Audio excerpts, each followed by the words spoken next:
Hello everybody and welcome. In this video I'm going to show you how to recover deleted photos from Google Photos.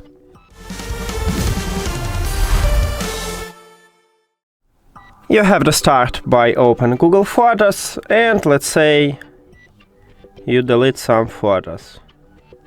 Let's say this one.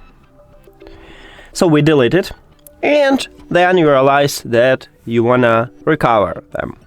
So you need to go to the collections and then to the trash.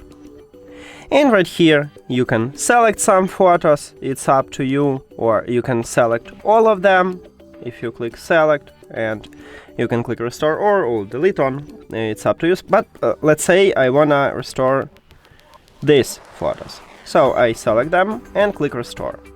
And we did it now. If I go back, you will see that we have these photos here.